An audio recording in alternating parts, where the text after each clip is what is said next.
wilderness of wind and waves, a seemingly endless web of islands. That's one way to describe the Maine Island Trail. I'm in Penobscot Bay, just off Green Island, one of roughly 3,000 that lie along the Maine coast. Hi, I'm John Viehman. Join me sea kayaking on the Maine Island Trail as we make our own adventure on Trailside.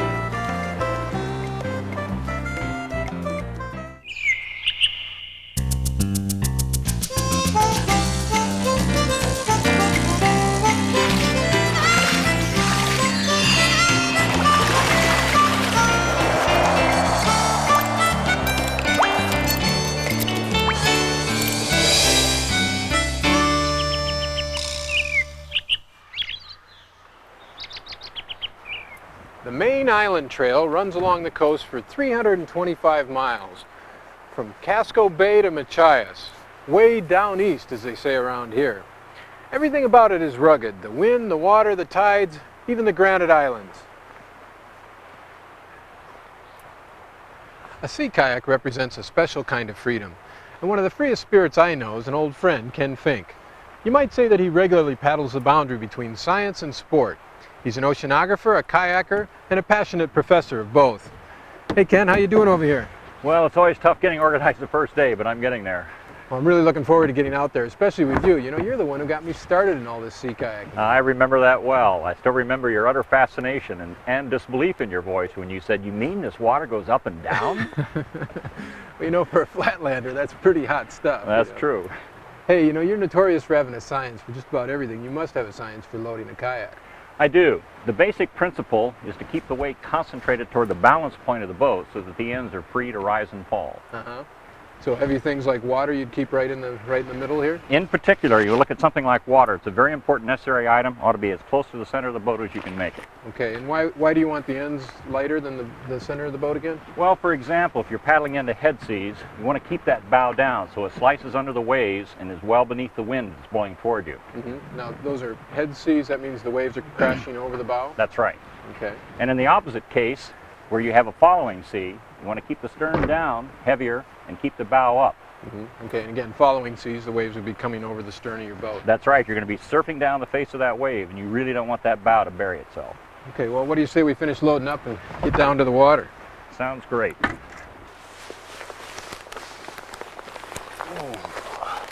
Why do I get the feeling I'm going on a moonwalk instead of sea kayaking? You might think so, but with that water temperature out there at only 44 degrees, these dry suits are absolutely essential. Yeah, they'll really save your life? No question about it. They're built in such a way that you can vary the amount of material you have on underneath the clothing you wear, depending on the season. And what do they use to keep the water out? Like, what are these gaskets made out of? Well, at the neck, you've got this latex seal, which will keep the water out up there. And at the wrist, we've got another latex seal and one around the ankle. And the material they're made out of is? This is a waterproof, breathable material. It's very, very soft to the skin and very comfortable. Now, how did you rig your life jacket here, Ken? I've got all the usual safety equipment that we absolutely have to have for safe sea kayaking. For example, it's not a matter of if you capsize, it's when you capsize. Right. And you want to be protected, so you carry a strobe light in case they have to look for you at night. And of course, when you capsize, you've got to alert your companions because no voice can be heard above that wind or the wave sound. Right. And what's this you've got around your waist? This is a tow line that I can deploy with one hand. Take the loop and I throw that to you, or put it on the front toggle of your boat and tow you to wherever we need to go. Are you ready to go? I'm Let's ready. Get down to the water. You ready to lower? All set. Let me step down over here. With tide ranges of 9 to 12 feet, you've got to be ready for just about anything out here. Yeah. Now, is this a pretty typical wharf? This actually is very typical of all these islands out here. They've done granite quarrying and needed stone wharves like this for the last century or so. A little help. Getting in off a dock or wharf is actually pretty hard to do, so if you'll step with your foot just on the outside of the center line, it'll make it a lot easier. It'll hold the boat right in against the pilings. Okay. Yeah, that works just dandy. All right. Step right in. Get myself in here. This is the difference between a small and a large cockpit. I have to sit down and then wriggle in. All right. You didn't have to wriggle that much before, Ken. That's age, John, and time. Will really do it to you.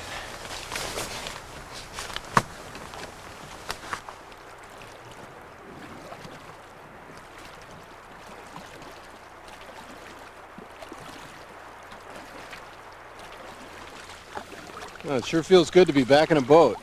Yeah, I've just been noticing you haven't lost a thing over all these years. That form really looks good. I had a pretty good teacher. Well, it's nice to see it really sticks.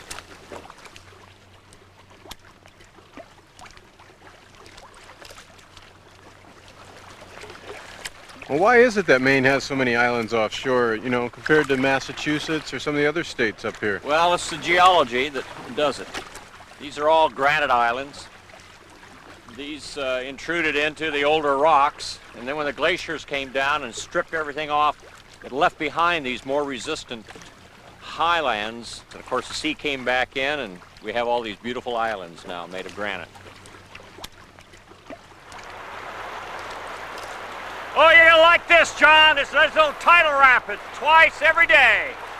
Practice those low braces. Pop from side to side to hold yourself up. All right. Woohoo! Nothing like a little action, huh? Yeah. Some kids never grow up, Ken. This will sharpen up those old skills, though. Now watch out for these boils. Sometimes those will pop from side to side. Just be ready with your low brace. All right.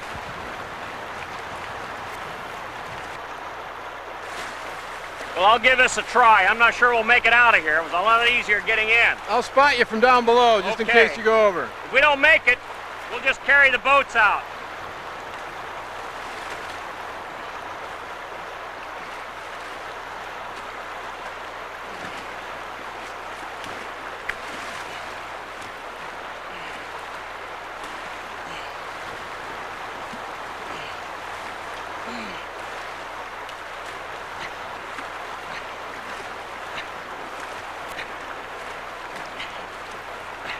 All right, John, come right up that line.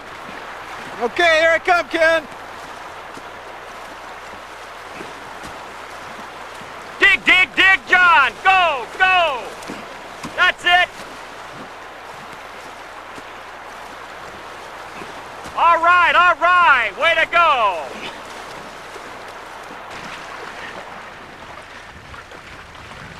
It's awful nice to be paddling some calm water for a while, eh? Yes. Here's our island right here. This is one of the private islands for the Maine Island Trail. Now, private? How can we camp on a private island? Well, that's one of the nice things. Owners of these islands like to have someone look after it in their absence.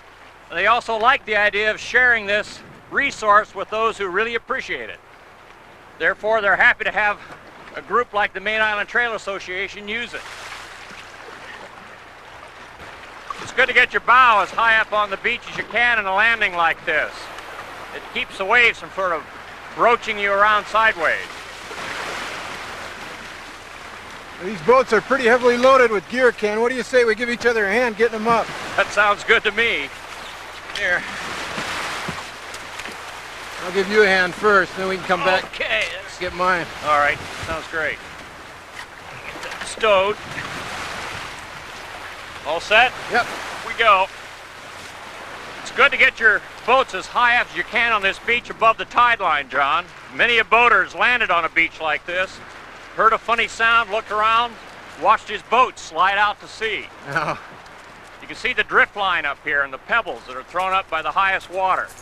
Yeah. You can see some of the lower tide positions as well. So let's get it all the way up into the grass up here. You'll notice lots of lichens and other fragile plants up here, which is pretty unusual. But it's only because the trails are so well marked. It's easy to stay on them.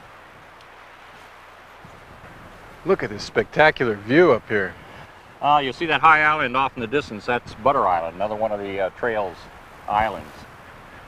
Must be a good 30, 40 miles visibility today, huh? Very definitely. There ought to be a spring cleanup party out here since all of the public and private islands are usually cleaned up every spring.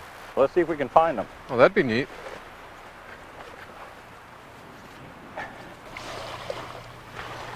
Dave Getchell is one of the people that came up with the idea for an island trail 6 years ago. As one of its founders, he wanted to create a water course for small boats and promote an ethic of low-impact use for the islands. Hey, Dave, you pitching in? Yeah, join in. Yeah, happy to.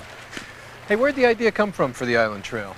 Well, the state has 1,500 islands, and they wanted to know if any of them were good for recreation, so they hired the Island Institute to survey them, and I was on that survey team. Uh-huh. They selected 40 right away, all along the coast, and we set up this organization to develop and take care of the Maine Island Trail. And how many islands do you have in the system today? Well, we started with 40, and we have 80 now. 80, so you must have Right. got a lot of private island owners to participate. How did you get them involved?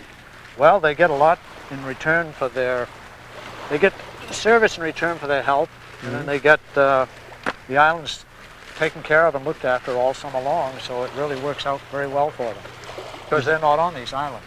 Did you ever in your wildest imagination think it would become this popular so No, quickly? I couldn't believe it was. Yeah. You're doing a good job with that. You like that? I'm Yeah. thinking a good technique. Right. So what's your next great project? Well, the idea is taking hold nationally, and there are water trails being started both on fresh and salt water. Well, so you're not going to run out of work for a long time, huh? Well, I don't think so. Sure looking like there's plenty for everyone.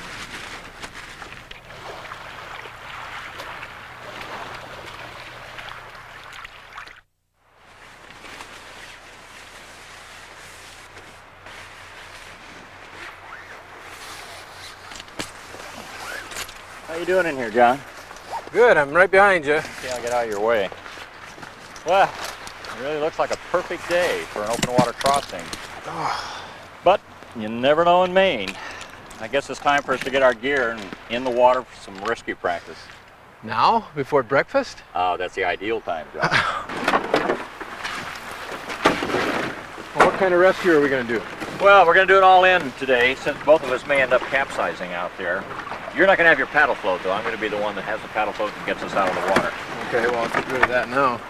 You know, these closed-cell foam floats you made are pretty nifty. Have you ever tried the inflatable kind? I just prefer these because it gets me out of the water a lot faster and I don't have to blow anything up.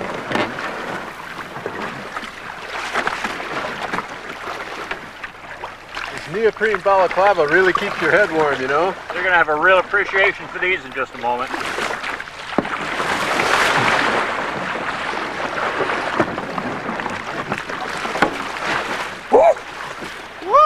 Is that cold enough for you? Yeah. Hang on to everything. You're paddling your boat. And I'll get myself back in with the paddle float here. Okay. All right. Let me get hold of everything here. All right.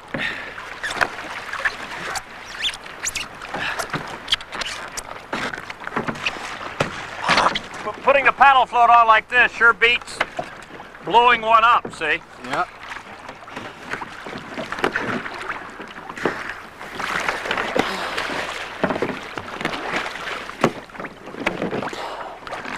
All right.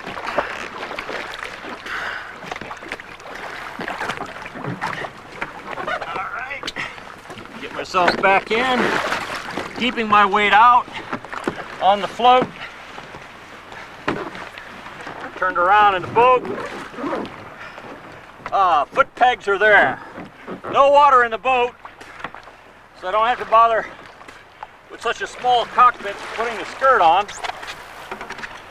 Let me secure this here at the stern. Okay. Swing your boat around. You can. Get turned around here. And I'm going to come over, get your paddle from you, John. Marry it with mine. There we go. This way I can stabilize myself, still keep paddling, go down to the stern. All right. Same thing? Yeah, I'm going to have you push right down on the stern, just like I did. Lift her up, roll her over. All right. Come up in between the two boats. Okay, I can control the opening here. That's it. Just throw your head back and swing your legs in. It's always good to talk to people when they're in a real situation. Make sure they're comfortable and you reassure them. Okay, get your skirt on. How you set for water in there? Actually, we got most of it out of there. I don't have to That's great. do much more than sponge it. Yeah, no dumping, see, because you get a lot of water in there, and it means it's going to become very unstable. All right. Let me know when you're all set. You got her? There we go. All set. Are you ready? Yeah, actually, I think I can smell those coffee beans. Oh, no, John, we got about 6 more cracks at this to get it perfect. Right.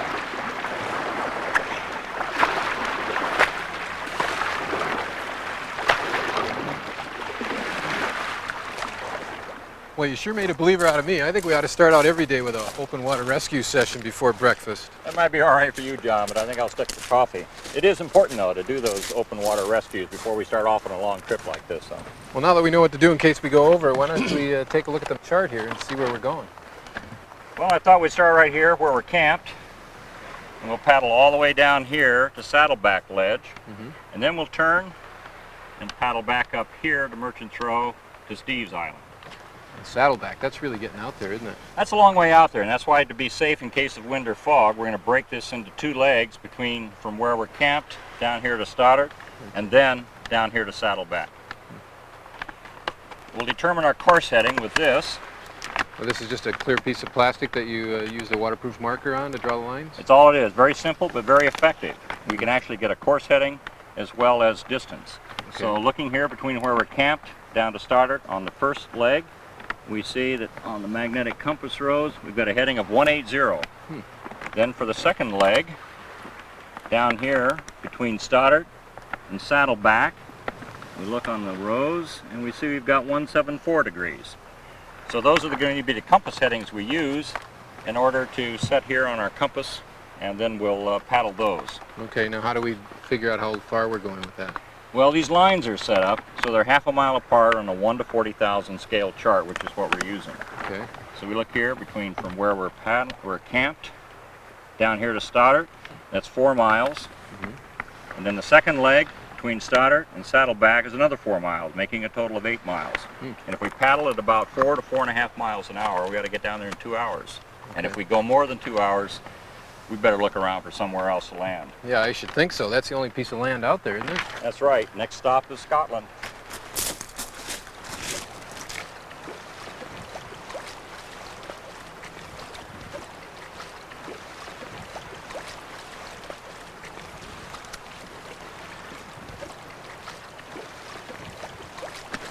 It's really different out here in the open ocean compared to those nice quiet sections back in closer to shore. Yeah, you get a pretty good swell out here.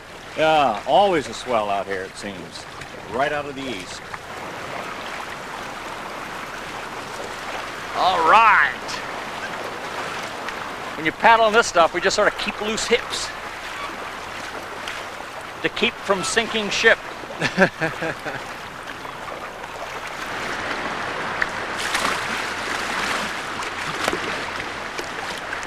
be nice to be able to brace it here, John, but it's pretty tight.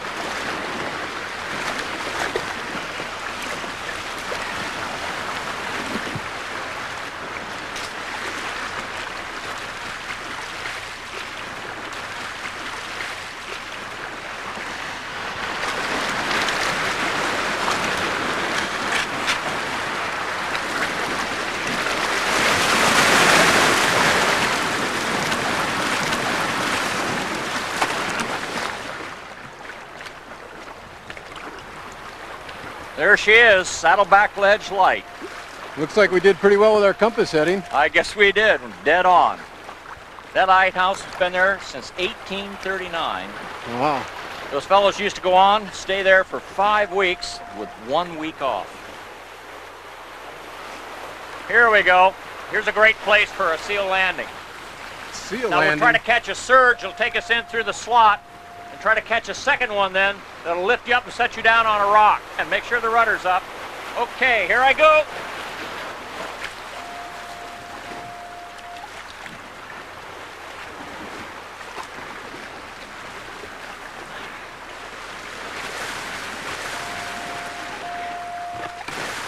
All right, you go in over here to the left.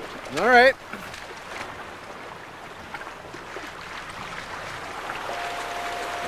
Are you sure this is how the seals do it, huh? Oh, boy.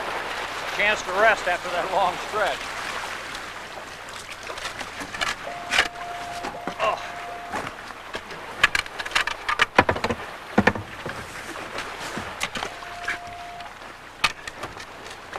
Well, it's Make it all right? Oh, yeah. Feels great to stretch my legs after that long paddle, too, I'll tell you. I should say so. Now, the trick is getting out with the same surge, huh? That's right.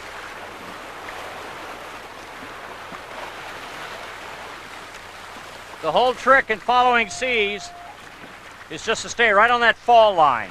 Just race down the front face of the wave. Really need to avoid broaching in these. So anticipate with your feet what's happening. When we get closer to the island here, the swell ought to refract around and give us a good ride down wave.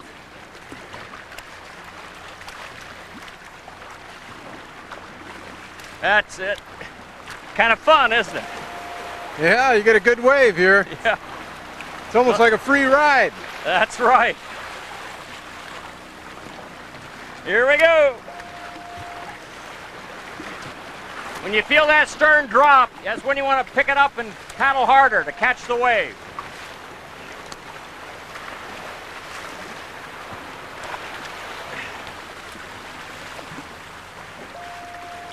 Whoa! Here we go. Woo!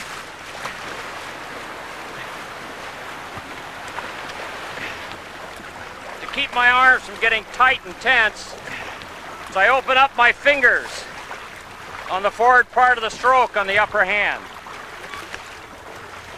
It gives you plenty of power and you don't wear yourself down. And you might even have a little flatter stroke so that the blades on the paddle don't offer too much resistance.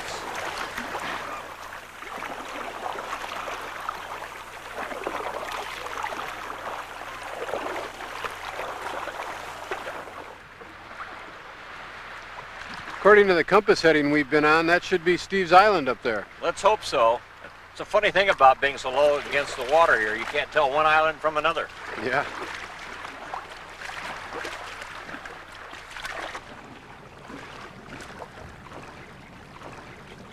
Oh, look up there.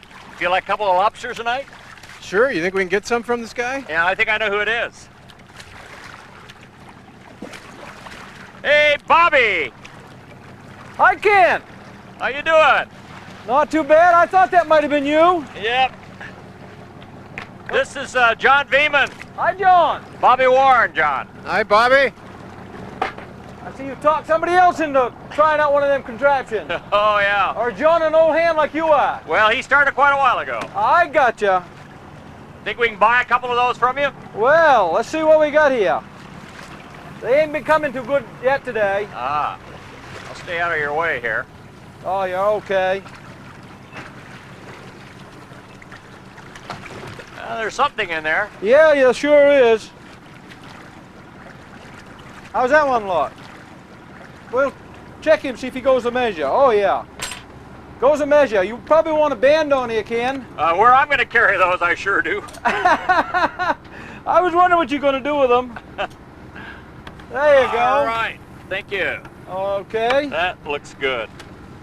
Oh, that one there goes. He's not an awful pretty one, but... Well, we'll give that one to John. Okay, John. You only got one claw to look out for there, John. That Okay, one. you got that band on there real good, right? Yes, I hope so. How much do I owe you? Oh, catch me ashore. I'll see ya. That sounds great. Too hard to fish around in the pockets out here. That's true. Have a good day now. Thanks a lot. Yeah, see you later. Good meeting you, John. Good meeting you, Bobby. What a nice guy, huh? These fellows have been fishing for generations. But this is their workplace, so we always have to make sure we give them lots of room out here. Stay out of their way. And I guess you just don't go around and pull up any old lobster trap you come upon. That's a sure way to get their attention. Yeah.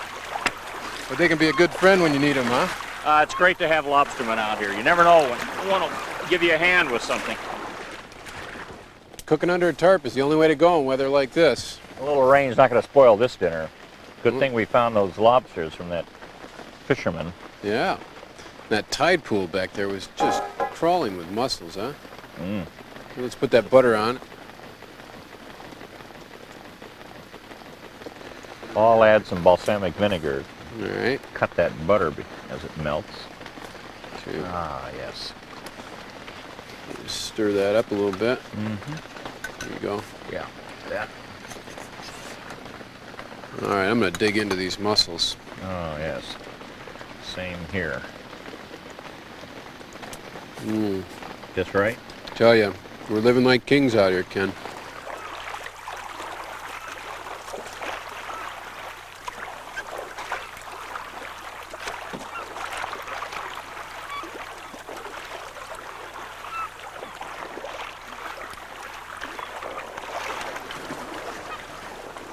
Well, this is the perfect way to pull into Stonington, isn't it?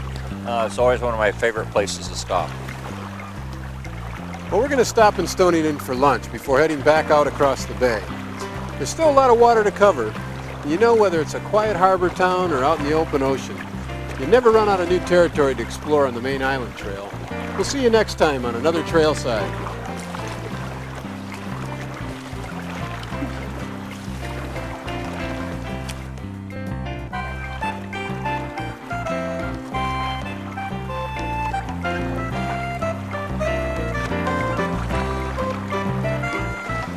Kind of fun when you get these elevator rides and the reflected waves off the rough side of the islands here. This is what makes paddling on the ocean so different from anything else. I'll help you lift. There we go. Break it free. Great. Come right up in between the two boats.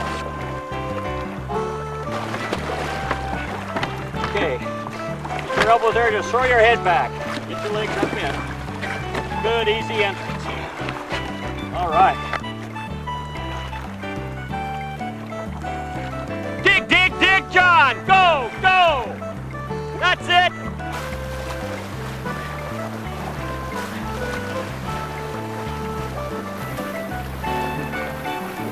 Here we go. Whoa! Really, Ken, we got to stop meeting like this. I can't take the high-stress environment. Yep, this is the only way to do it. Guys, we're about ready to come in and block this thing out and do it. Wouldn't mind doing one more. You wouldn't mind doing another one? Let's do the wild sound right now. Do this wild track right here. And Rolling. You want me to be walking? 52, take 2. All speed. Quiet, please. And action!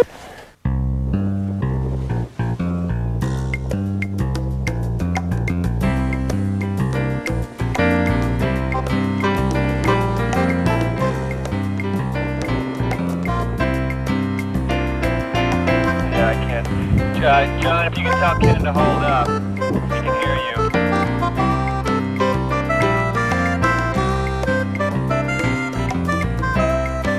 Going back to the islands of Maine is a lot like going home for me. Even though I grew up in Minnesota, I lived for years up there, and it's where I discovered the world of sea kayaking. Hey, I even had my first date with my wife in a sea kayak going to one of those islands. When the two of us saw the final show, it brought back fond memories of the places and the people we loved. No surprise, we're already planning our next vacation up there. Our on-camera guest, Ken Fink, is an old friend of mine, and he gets the credit for introducing me to sea kayaks, actually. There are two scenes in this episode of Trailside that I have to emphasize for the exceptional camera work. The first is the demonstration of self-rescue, just because it's packed with solid information and you hardly notice where the camera is. In this case, it's perched high atop a 10-foot ladder on top of two canoes strapped together for a platform on the water. The second scene is the meeting of the lobsterman, Bobby Fisher. It starts with the camera following us on the water, and it finishes with the camera on the lobster boat. Trying out one of them distractions. Oh, yeah. Or John, an old hand like you are. Well, he started quite a while ago. I gotcha. Think we can buy a couple of those from you? Well, let's see what we got here. They ain't been coming too good yet today. Ah, I'll stay out of your way here. Oh, you're okay. As you watch it, think about cameraman Jeff Viehman stepping off the floating 10-foot ladder rig and onto a bobbing lobster boat with a 40-pound camera on his shoulder. And by the way, if you look real closely, you'll see that Ken inadvertently clocks me on the head with his paddle as we're about to head out. I get points for grace under fire on that one. If you haven't been to Maine, this show gives you a wonderful tour of a side few tourists ever see. And if you haven't tried sea kayaking, my hope is that it demonstrates just how much fun and how safe it really can be. Put the two together and you have one incredible adventure.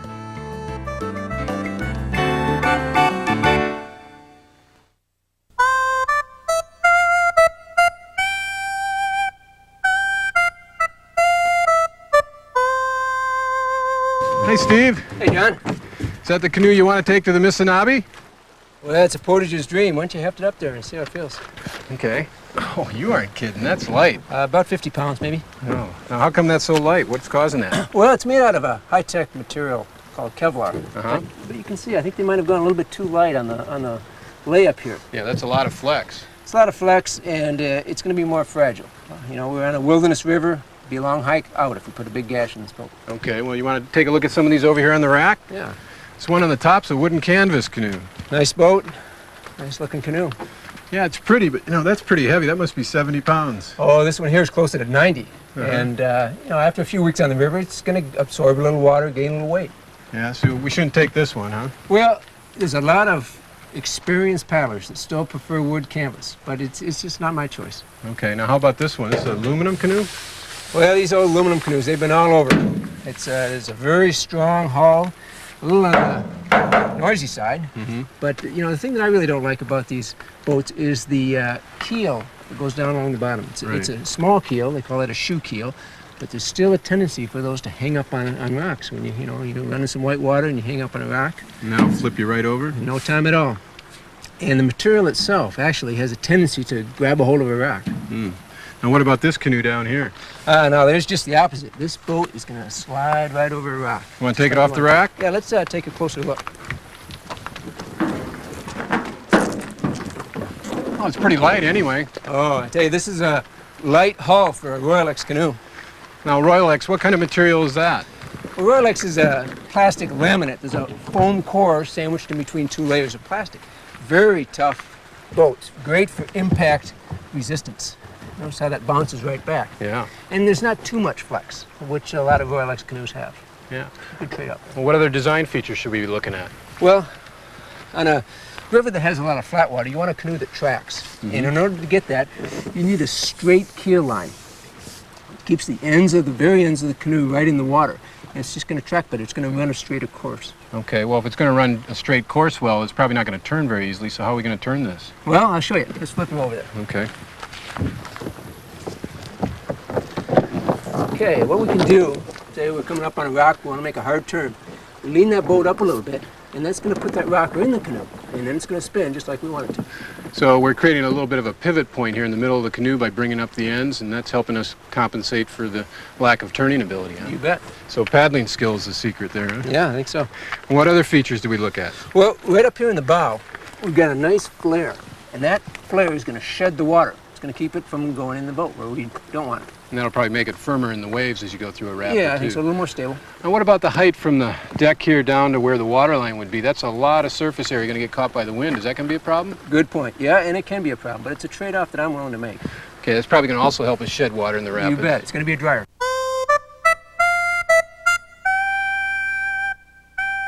I think this is a good place to stretch. There's a few stretches you can do without getting off the bike. Oh, yeah? Yeah, one good one is to stand up on your tiptoes and arch your back like a Halloween cat. And another good one for the lower back is to put one foot down low and then bend forward like this and really feel that back stretch out and then change legs and do it again. You have to watch how you're steering though while you're doing it.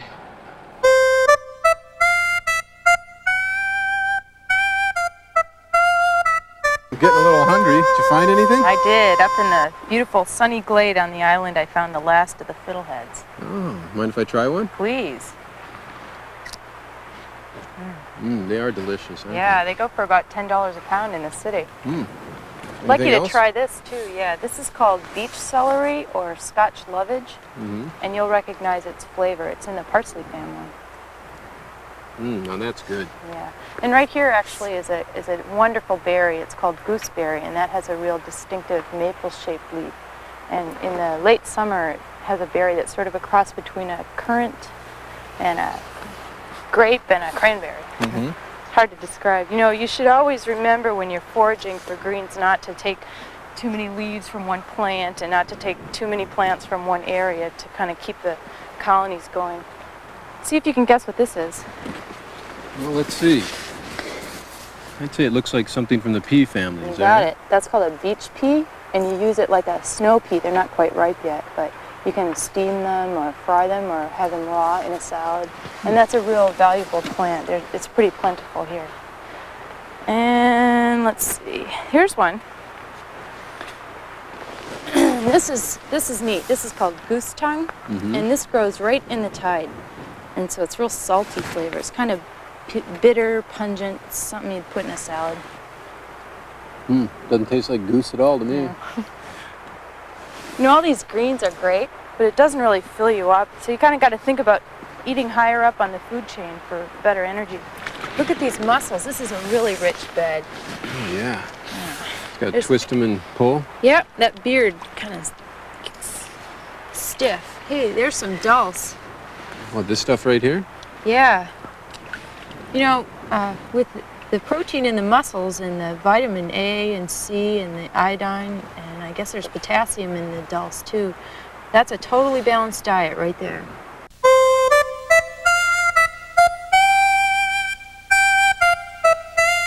We're only at 6,000 feet here and feeling a little winded. Well, I'm not surprised, Johnny. After all, you and I both live at sea level. Yeah, I guess you're right.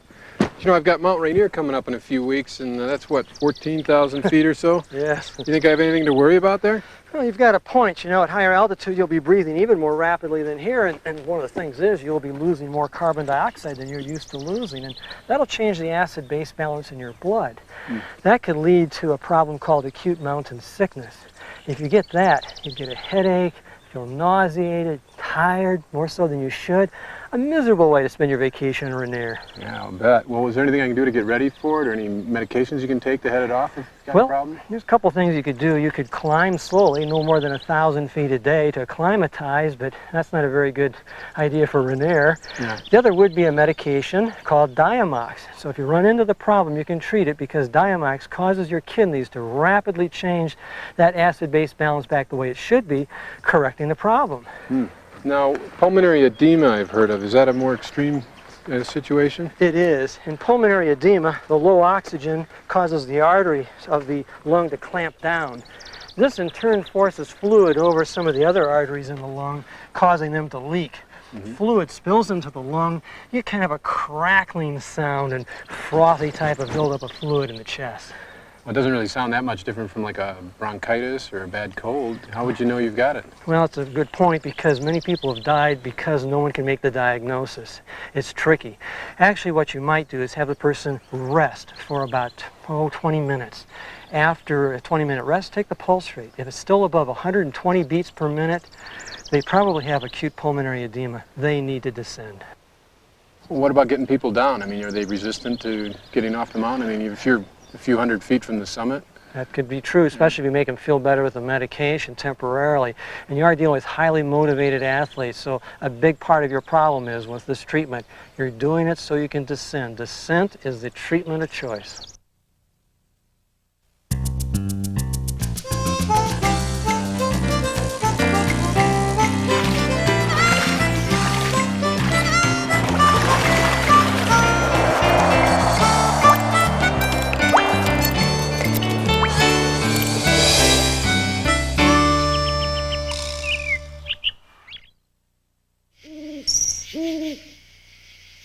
Trailside is brought to you in part by Chevy Trucks.